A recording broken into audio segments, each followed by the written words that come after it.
Hi guys, welcome to Extra Talk. We have our last Extra Talk before we go into a bunch of new games for the next international break in November. But let's not talk about that. We're ready for the next games. But before we do, we want to talk about something else today, also related to Ajax, of course. So this is the first season that we're having such a luxury, as might some say, you know, regarding the squad, the players that we have on the bench. It's something we haven't witnessed before. We have so many options. We have so many good players. And the question arises now whether, you know, it's a good thing or a bad thing. Now, it's very hard to judge, of course, because we haven't played the full season yet, not even half the season yet. But we're going to reflect upon the games that we've played so far and how that's going. And I would like to have the opinion of course, Ajax and Tomasz. Welcome, guys. Hello. Hi, guys. So, guys, you know, prior to this session, of course, I told you guys what we're going to talk about. Can you guys tell me, like in general, when you guys received these questions, you know, regarding the squad, and we're going to talk about this, what was your first thoughts regarding our situation? Was it positive or negative? I go with Tomasz first. Well, my first thought was that real life is not Football Manager. You know, it's always great to have 30 players in Football Manager and to be perfectly managing all that. But this is real life. So I cannot have like simply positive or simply negative opinion on that, because there are many aspects of all that. But basically, yeah, it's better to have this problem than to have the problem we had like in the 1920 season with you know, when we had to sign Ryan Babel to feature in our squad. And yeah, I like Ryan Babel, but let's you know, use his signing as a sum up of that situation. So in general, I'm happy with what we have. I'm happy with where are we at. Still, it's far from perfect. All right, we'll get to that in a bit. Ajax, your opinion?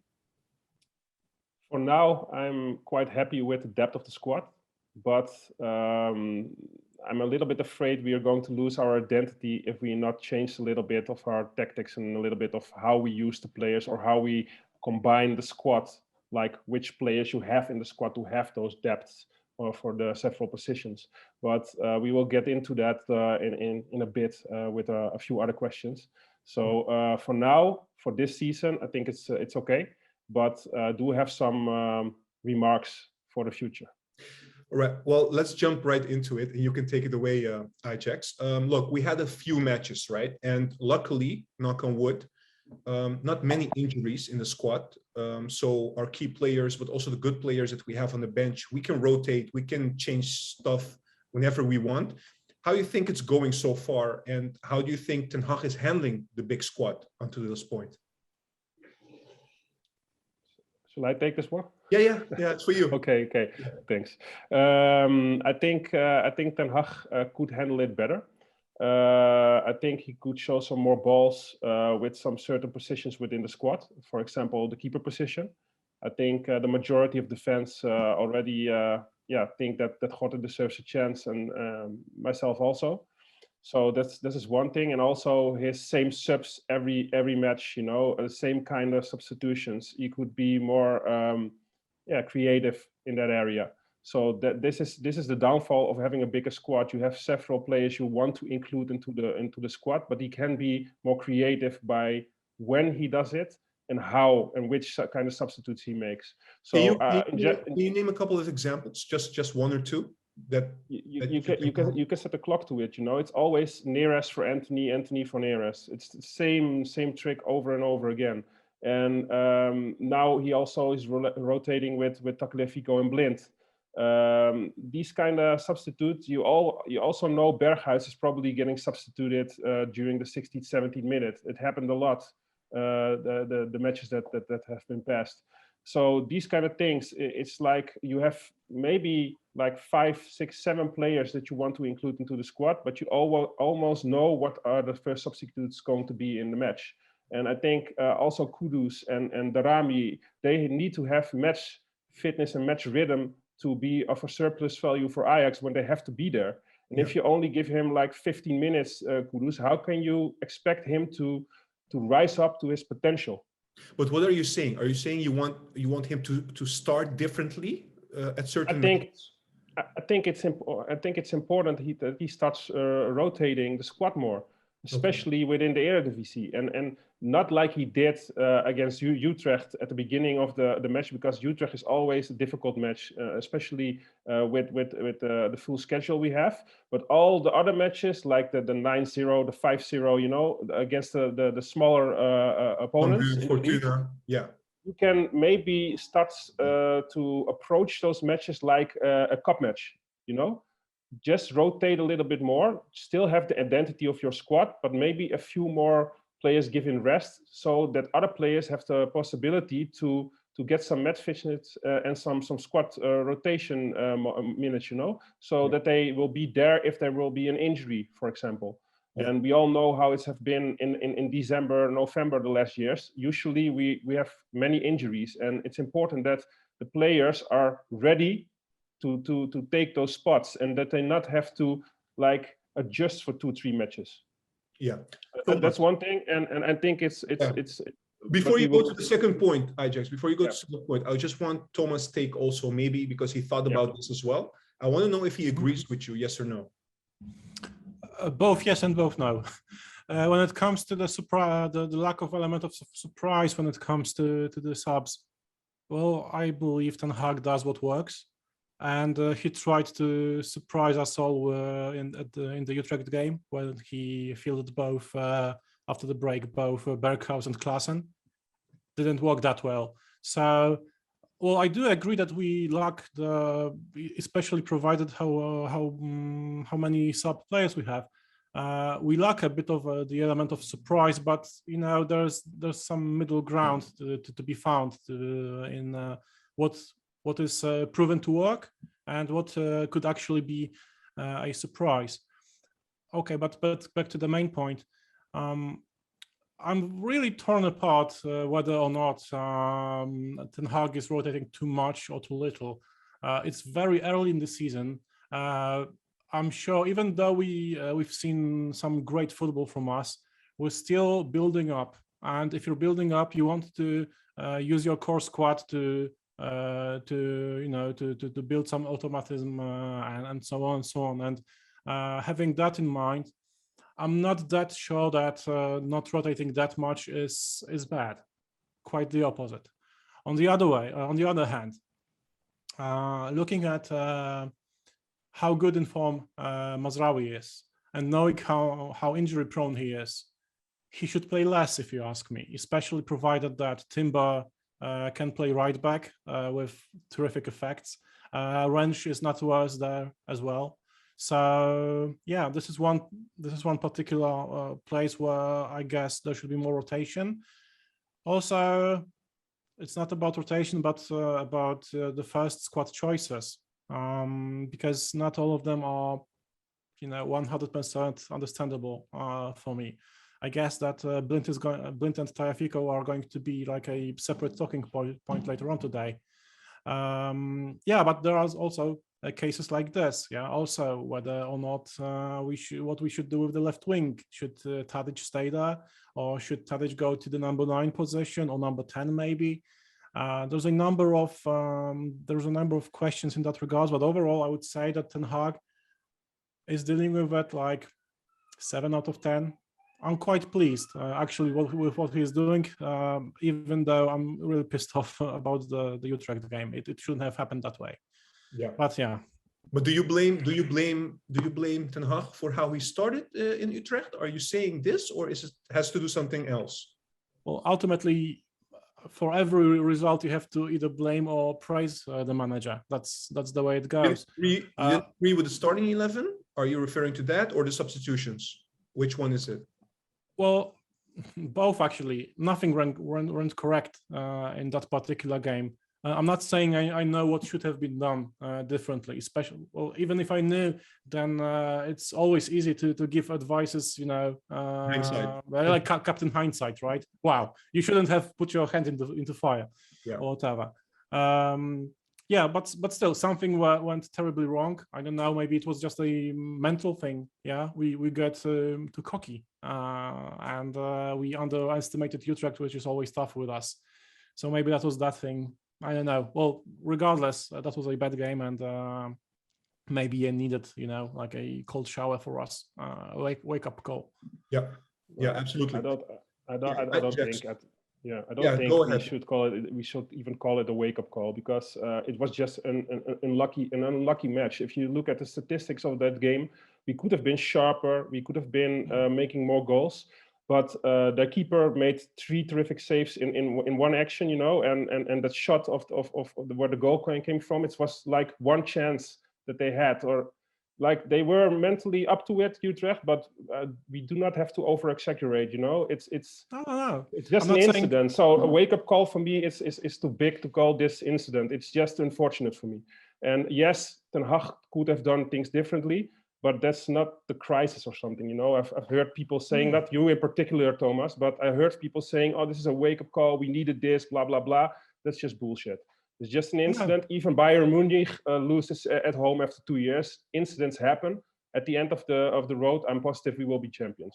Look, I'm positive. I just wanted to say something that also, I mean, if Haller scores that chance within 5 minutes, it's a different game, So anyways, I just wanted to go back to you, Tomasz, because you wanted to react. And then Ajax, I cut you off earlier because you wanted to add something on Ten Hag. So then you take it over. Tomasz, go ahead. Okay, so quickly, not to waste time on this because everything's been said about the Utrecht game. I'm not saying we were in a crisis or whatever. I believe we didn't play good enough. We created good chances, but not enough of them. And also having issues with finishing such chances we got. It's also, I believe, a mental thing because we have our players are too good to waste such situations. So maybe mentally, because also mentally, it is this is what I meant with a wake-up call. I still feel like we're the big favorites to win the league because we're the best, simply. Still, even if it was an incident, you cannot ignore incidents because they can add up and end up with something unpleasant. That was my point. Yeah, absolutely. Great. Ajax, take it away. So that's what I was talking about Ten Hag and his substitutions. It's also a part of a bigger plan, because for me, what I think he's lacking is a plan B, usually.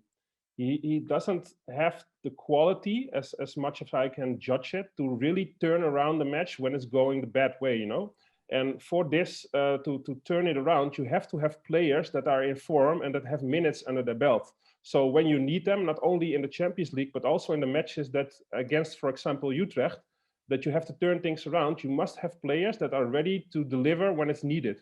And also rotating makes sure that those players will be ready, because you can train as much as you want, or you can train with young Ajax or play with young Ajax. It's not the same as the level that Ajax first squad is playing at.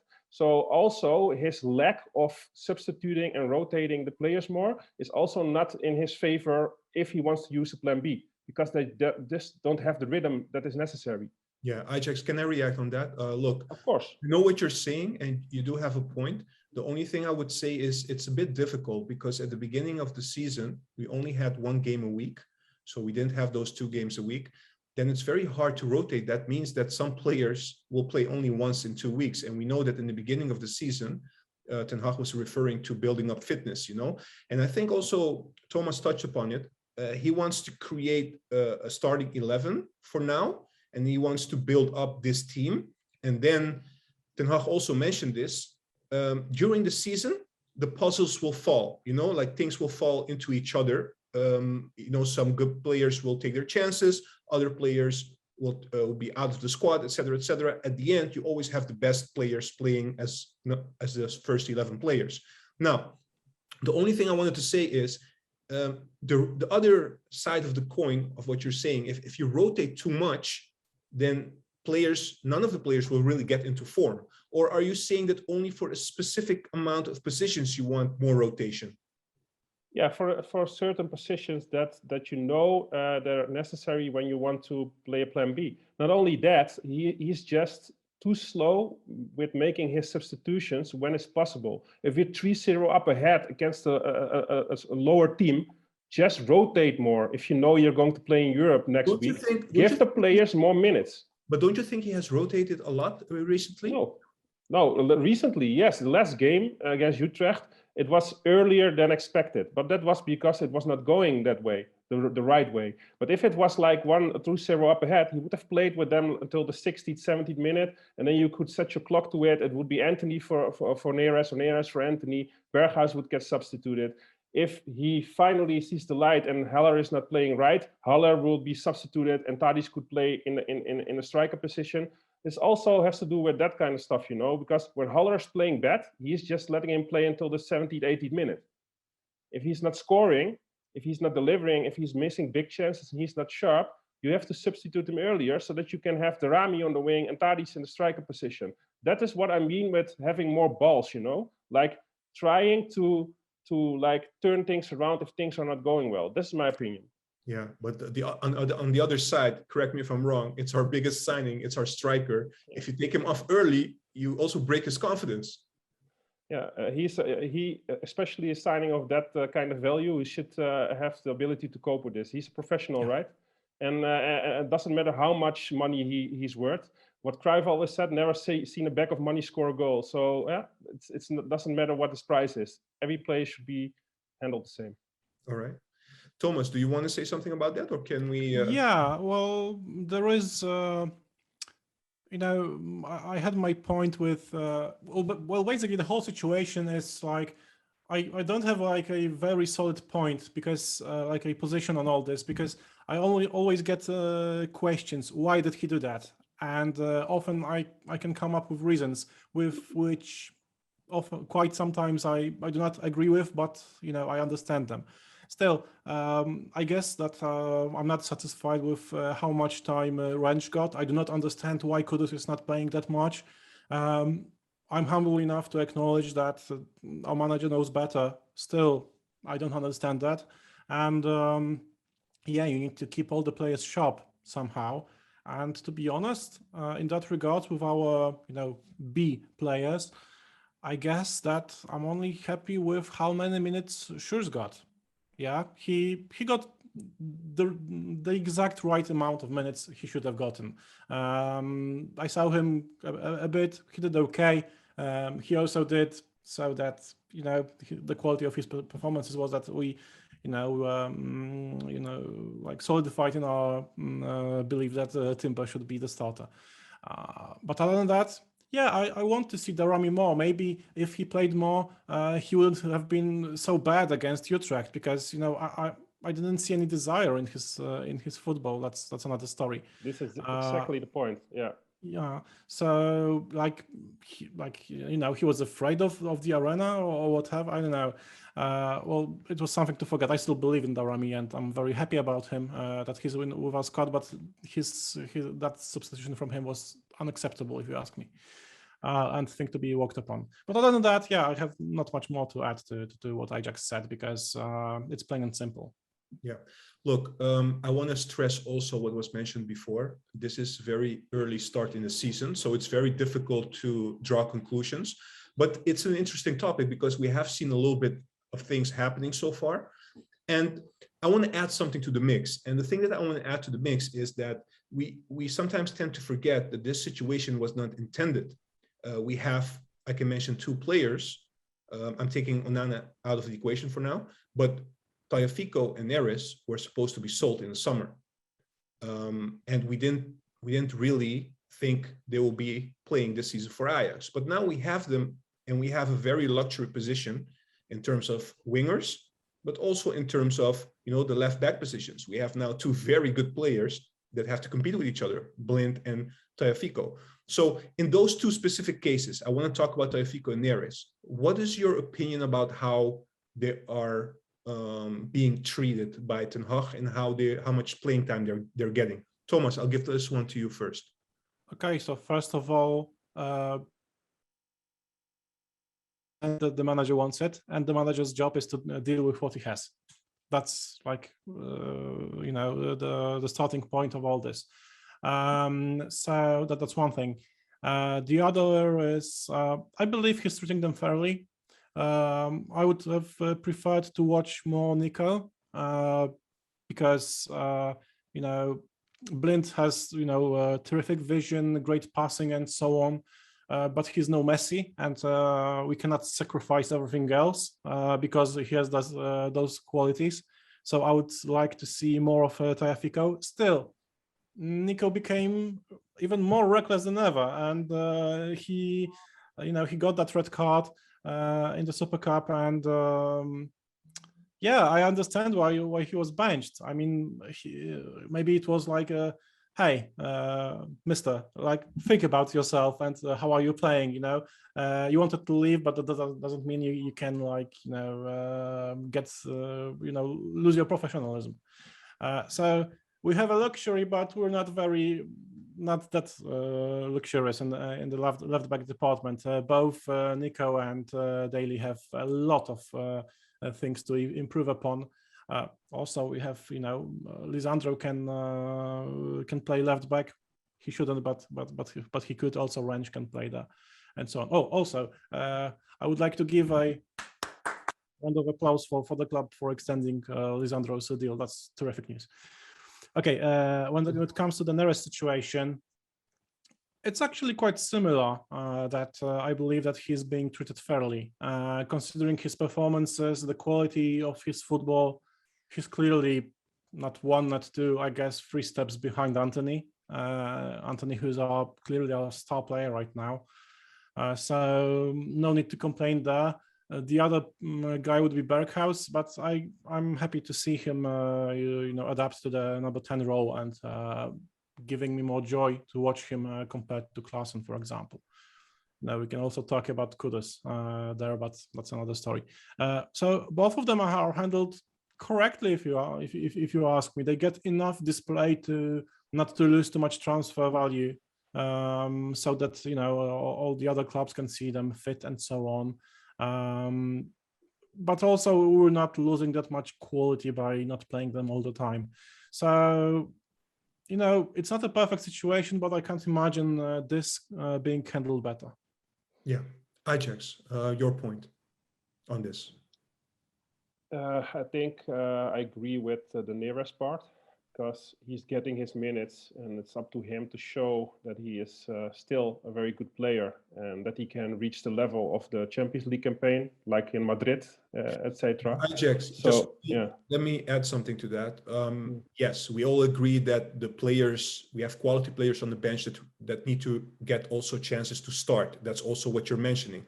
But you also mentioned that for the Utrecht game, it wasn't a choice that you would make to start with Neres, correct? No. Correct. So these kind of players should be, picked for different games, in your opinion, and the best players should play for like Utrecht and these kind of teams.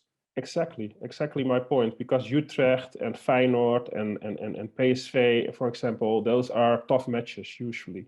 Yeah. And you're not going to sub your star player, one of your star players, like Tomasz is saying, Anthony, who have been terrific matches with Mazraoui. They were being linked. They were linking up like very good during the matches that they played together. Why give Neres a starting place all of a sudden there? You could sub him in if Anthony didn't perform, like in the 16th minute, like Ten Hag always does. So I did not agree with starting him there, but that's a different topic. For now, I think Neres, he gets his minutes. I hope he improves and that he delivers more, because I know he has the quality to perform. But I have not seen the Neres from 3 seasons ago. And otherwise around, like Nico, I think he should start. Plain simple. I know he made a mistake in the Super Cup and he was getting a red card. But something bothers me also with the situation with Blind, the interview he gave to the press after the match, or I think it was Utrecht. He's claiming he should always start. He should always start within the first 11. Yeah, but I think every player would give the same answer. I think it was asked, and he said, every player would say, "I want to be the starter." If you ask Tagliafico, but it's very simple. It's very simple. He should deliver then. His main quality is his passing play. His passing play has been great last seasons. Do you think, or is it your opinion that his passing play is at the same level this season? Are you asking the host? Yeah, I'm asking you for a change. No, I thought actually he's been playing very well, but I thought there were 2 games up to this point. I forgot the first game, but I thought against Utrecht he wasn't that good, to be honest. So for me, and that is what I mean with the ballsy move. And not everybody will agree with this because Blind is a fan favorite. But for me, he would be benched. He's not starting for me as a center back. He's not starting for me as one of the 6 pivots. And he's definitely not starting at the moment for me as a left back, because I know when Blind is playing left back, he also does not let Tadic play in his strength. Nico is like going deep, passing Tadic to the corner area, or he's penetrating the box to even make a chance there, or having a possibility to shoot at the goal. Yeah. And Blind is simply not doing that. Blind is like staying close to the sideline mostly and just giving long balls towards Haller. And I expect a different kind of way to be played from the left back position. This is what I prefer. So I know it's not a popular opinion, but if I was the coach, he would be on the bench at the moment. Yeah, look, I believe it's a quite a popular opinion actually, and I agree with that. I said that I wasn't very happy with Nico. Still, I would play him in front of Blind at the moment. So let me be clear about this. Maybe rhetorical at this point, but if we are going to play the next fixtures against Dortmund at PSC, for you guys, it's Tagliafico over Blind. Yes. Yes. Okay. All right. Coming back to the topic that we're discussing today, the big squad. I wanna like cap off this topic by asking you guys this. So, like I said, Neres and Tagliafico were not part of, like what we're supposed to have this season, but we have so many options. Again, a unique situation. We have such a big squad, very, very good players on the bench.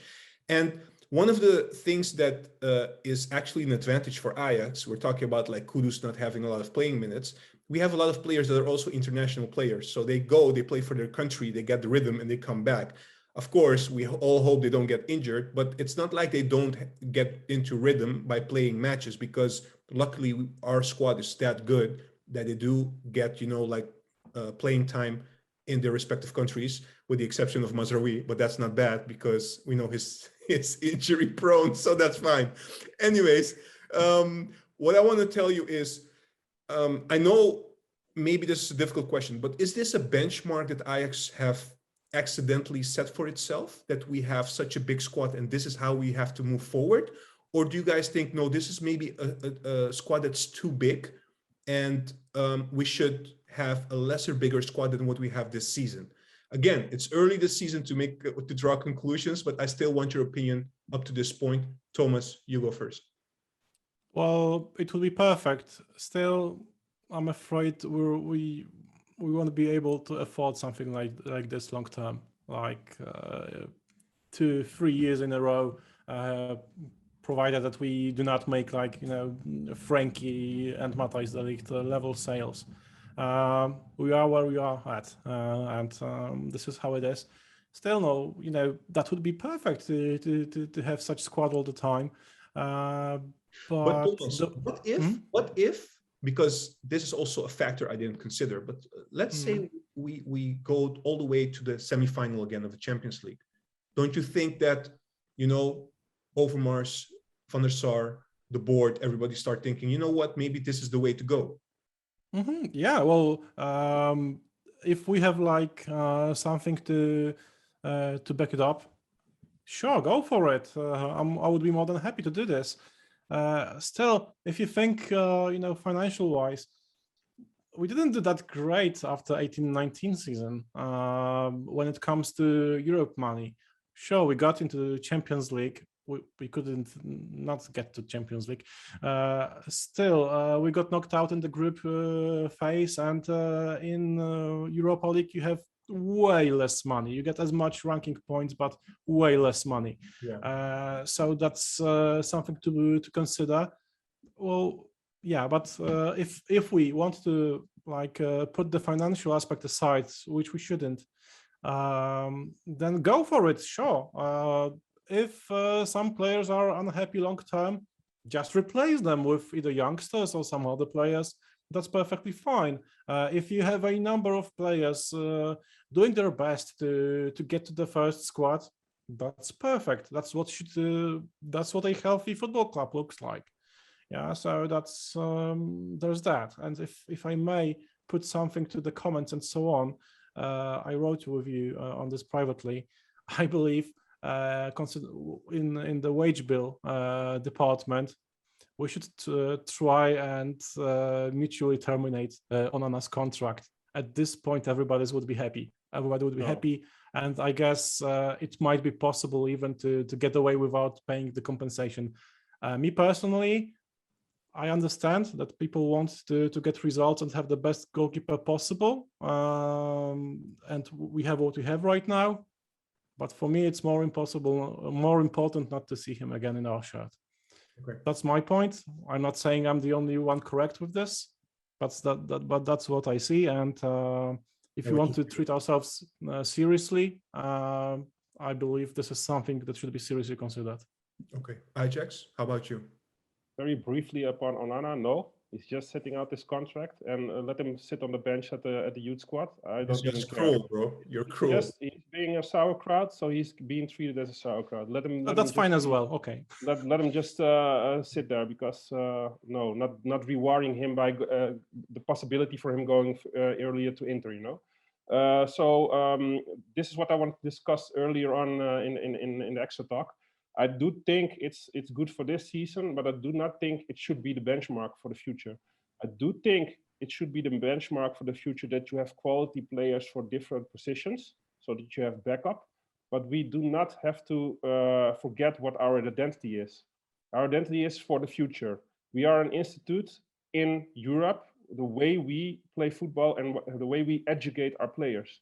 If you keep these kind of players and you are not you do not manage to sell them off at the time that they are ready for it, you stagnate your youth products. And this is something that saddens me because we have nice players in the youth squad. We can see him play at young Ajax, and they have to have the faith and the possibility that they can make the step into the first squad. And for now, there are too many players that are there like mature players for certain positions, like and that is a big problem for the future. So the ideal situation should be like maybe 70-30 or 65-35 with a lesser percentage being youth players ready to play on that level, ready to play on those positions. And this is something that bothers me, and that should be not forgotten. That this is our identity, and this should be also implemented into the future. And the problem with players not being sold like Neres and Tagliafico, etc., they take up spots, same as Labiat does. That Labiat is deadwood. He's still in the squad. I like the guy. He's a nice personality, but that also could be a spot for a youth player to be in the squad. You know. So this is something we have to take into consideration, and I'm a little bit afraid that if we keep going like this, that our identity would fade a little bit away in the coming years because we do not have that many youth players in the squad anymore. Yeah. So for you, this is not a benchmark. This is a unique situation, but you want it to be reduced a little bit going forward next seasons. It should be the benchmark, but I should be able to have the youth players at a certain standard that they can be amongst those backup players. So it still is the benchmark. You still have quality players, but from your own academy also. I believe this is what we want to do. Remember that this wasn't a plan to have it that way. I really trust the board that they would have liked it the way you're saying it, and I guess we all want to have it that way. You know, you don't always have to have it like 30-70 or whatever, because it always depends on the gene pool. Yeah, how good the youth is. Nobody should play just because they're youth players and from Ajax, obviously. But all in all, I believe that the club has the same philosophy. It just happened this season, so I wouldn't be too worried about all that.